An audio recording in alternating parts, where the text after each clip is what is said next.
Hello everyone. Today we are going to see a very interesting game that just concluded about few hours back between GM Praggnanandhaa and Keymer Vincent. This is a knockout match from Julius Baer Generation Cup. So whoever wins this gets the right to play Magnus Carlsen. So it's going to be a very interesting battle. To keep you updated about the scores at this point, Praggnanandhaa has already lost his first round and then goes on to draw the next two rounds, and it's a must win for Praggnanandhaa. And if Vincent wins this, then he qualifies to play Magnus Carlsen. So it's a very interesting game and a very challenging one. So let's check what happened in this game right now.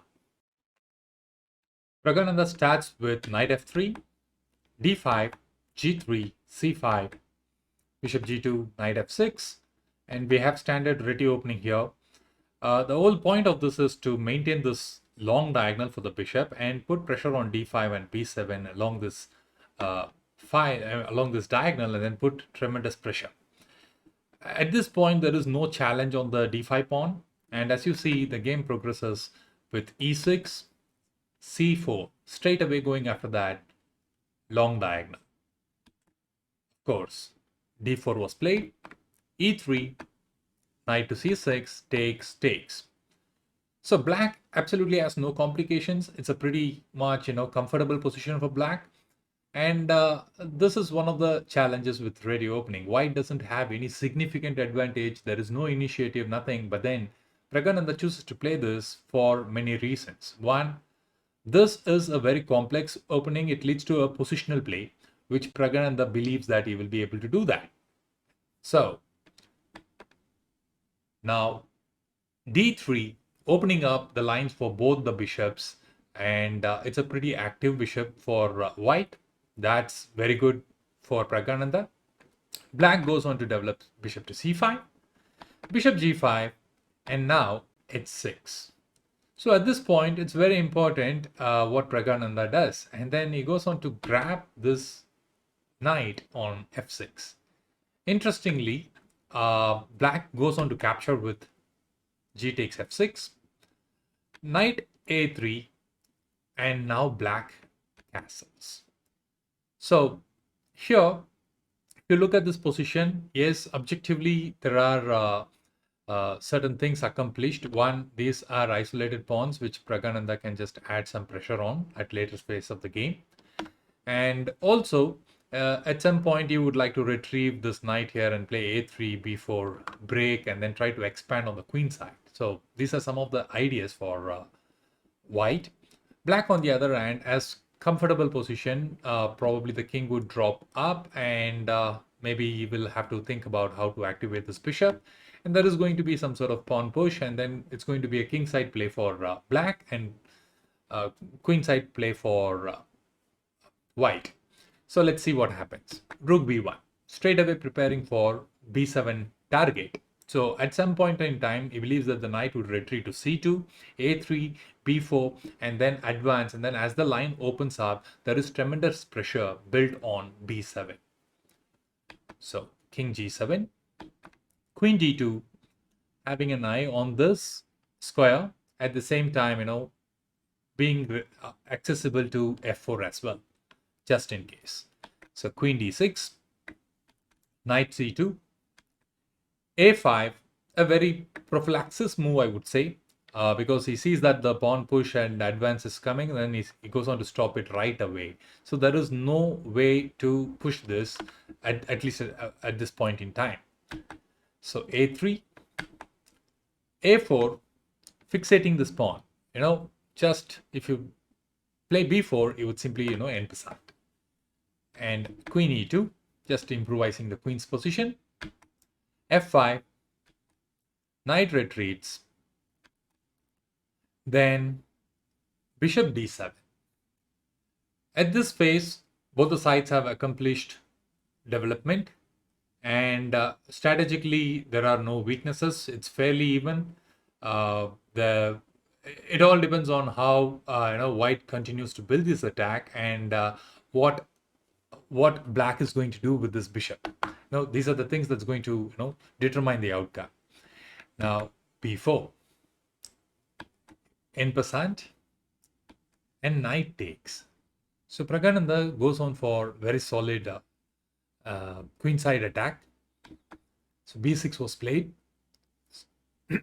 As I said that eventually the b7 would be the target. So black sees this opportunity to push this pawn, and then in case if knight takes, then he would like to establish a pawn chain and also clear off his weakness.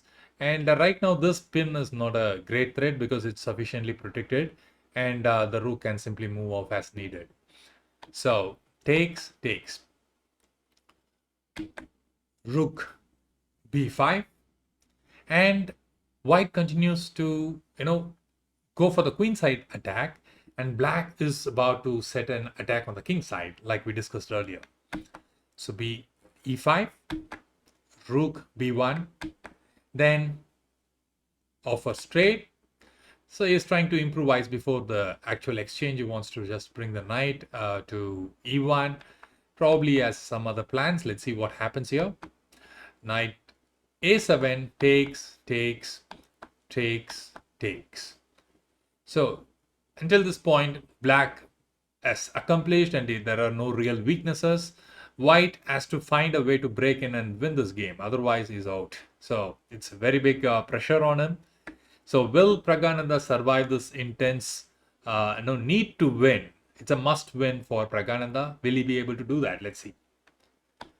Knight f3, knight c8, h3, f6. So pretty solid center pawn chain, and there is no way to enter in. It's a fortress sort of setup. Although the king is exposed, there is no way to put pressure on this king. There is no way to attack it. So knight h4, trying to add pressure on f5. Knight comes to the defense, and also it's in a good square now. d6, bishop d5, centralizing the bishop. Queen b6, queen d1, and here queen b2 was played. And this, of course, gives white a small advantage. In fact, Engine goes on to say it gives about 1 point advantage by playing a4. So all that Praggnanandhaa needs to do is to push this pawn as far as he can, and try to get a queen. This is very critical. This particular move is where Praggnanandhaa had his opportunities. And here, Praggnanandhaa should have played queen h5, which he went, and queen c1, king h2. Instead of king h2, he goes on to play king g2. Now this comes with a little bit of difficulty because, as you see, the queen g5 move is offering an exchange, and also you are in the same line as this pawn and the king out in the same line, so which allows this opportunity to play f4 at some point. So Praggnanandhaa has to retreat, and very important thing is that should he trade? Of course not. You trade this, then this will be probably a draw, and black will be able to stop this pawn. So Pragga plays for a win, so he should not be trading off the queens now.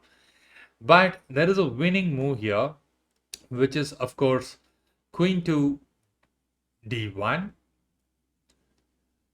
and f4.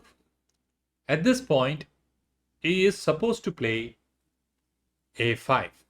So he should continue with his plan, because even if pawn takes, even though the king is exposed, there is no way to give a check.